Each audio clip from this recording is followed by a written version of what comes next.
Olá, sejam bem-vindos e bem-vindas ao nosso canal Escolha Conhecer.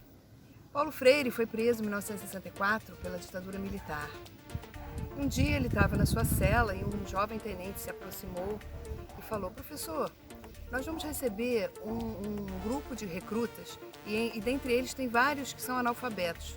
Por que o senhor não aproveita a sua estadia aqui para alfabetizar esses recrutas?"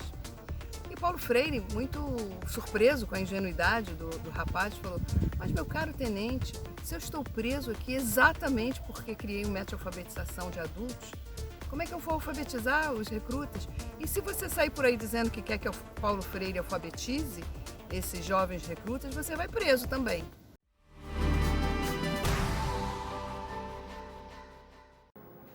Uma categoria central no projeto pedagógico crítico de Paulo Freire é a dialogicidade. Hoje nós vamos compreender um pouco melhor do que se trata isso a partir das ideias que nós estamos debatendo desde o primeiro encontro. Paulo Freire diz que o diálogo é uma exigência da existência.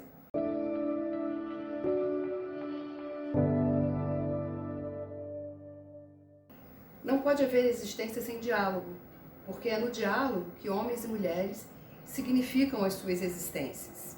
Não é no silêncio que homens e mulheres se fazem humanos, mas na palavra. Mas não na palavreria. Lembram que a gente falou disso há uns encontros atrás? Aquela palavra oca, sem sentido, sem reflexão? Não.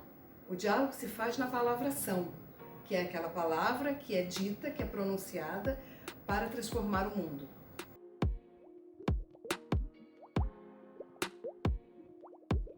Através do diálogo, nós podemos olhar o mundo, a existência, como um processo, como uma realidade inacabada, em constante transformação.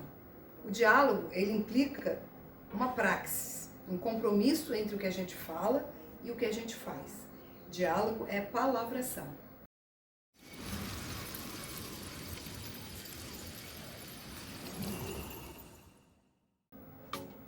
Como nos diz Paulo Freire, na página 78 do Pedagogia do Oprimido, a existência, porque humana, não pode ser muda, silenciosa, mas tampouco pode nutrir-se de falsas palavras, mas de palavras verdadeiras, com que os homens transformam o mundo.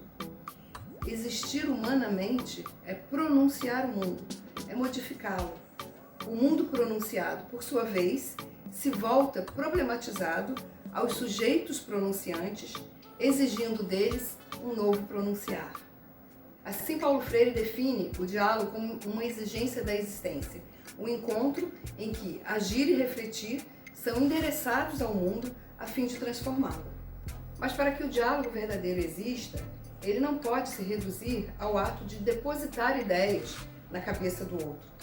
E também não pode ser uma simples troca de ideia, sem nenhuma reflexão sobre elas, para serem apenas consumidas. Também não pode ser uma discussão polêmica entre pessoas, em que a ideia seja uma impor a sua verdade ao outro, uma impor a sua opinião ao outro.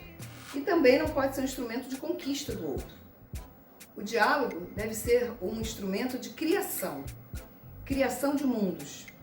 Mas para que o diálogo possibilite a criação de mundos, existem algumas condições a serem cumpridas. Em primeiro lugar, não há diálogo se não existe um amor profundo ao mundo, aos homens e às mulheres. Sendo o fundamento do diálogo, o amor também é diálogo. E não pode haver diálogo em uma relação, por exemplo, de dominação, onde não existe amor, mas sim a instauração do medo. E o medo não produz diálogo. Amar é um ato de coragem, nunca de medo. É um compromisso entre homens e entre mulheres.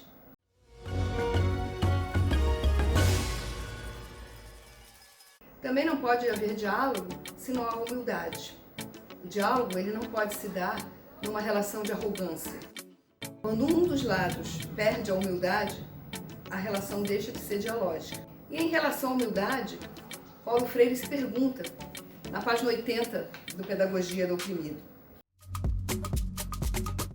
como posso dialogar se considero que a pronúncia do mundo é tarefa de pessoas eleitas para tal? e que a presença de pessoas fora dessa seletividade é um sinal de deterioração que deve ser evitado. Como posso dialogar se tenho medo de ser superado? A arrogância ela é incompatível com o diálogo. Se alguém não é capaz de saber-se e sentir-se igual aos outros, ainda tem muito que caminhar até chegar a esse encontro com o outro. E nesse lugar de encontro não há sábios absolutos, não há tolos absolutos, ignorantes absolutos, mas existem homens e mulheres buscando saber mais, buscando ser mais.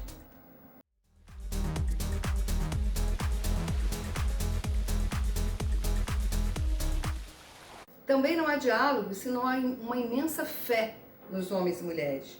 Fé no seu poder de criação, no seu poder de inovação. Fé na sua vocação de ser mais, que não é um privilégio de alguns, mas é um direito de todos. Mas não se trata de uma fé ingênua, mas sim de uma fé crítica. Fé no poder de homens e mulheres criarem e transformarem o mundo. Isso é uma condição a priori do diálogo. Uma fé que permita acreditar que mesmo quando essas condições de criação e transformação estão sendo negadas num determinado momento, elas têm o poder de renascer. Sem essa fé, o diálogo é uma farsa, é uma manipulação paternalista. O diálogo ele só pode acontecer numa relação horizontal, uma relação de confiança. Então, um amor frágil, uma fé frágil, uma falsa humildade não provocam confiança, não constroem confiança. E sem ela não pode haver diálogo. E também só pode existir confiança se as nossas palavras coincidem com os nossos atos. E não há diálogo também sem um pensamento crítico, sem perceber a realidade como um processo, como algo em desenvolvimento e não como algo estático. O pensamento crítico, ele se molha, ele se encharca da temporalidade, como diz Paulo Freire. Ele não se agarra a um espaço e uma temporalidade que já estejam garantidos a priori. Um pensamento crítico entende que espaço e temporalidade são criados na história, no curso da história.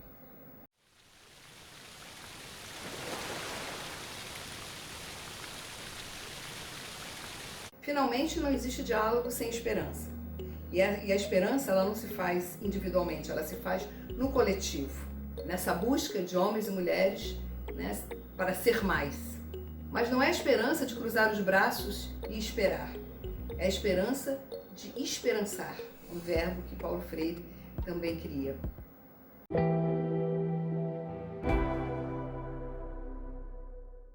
E nas suas próprias palavras, movo-me na esperança enquanto luto. E se luto com esperança, espero.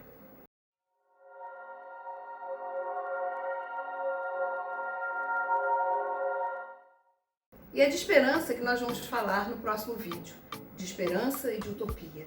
Então já deixo aí a provocação para vocês pesquisarem Esperança e Utopia em Paulo Freire. Até o próximo encontro e não se esqueça, escolha conhecer.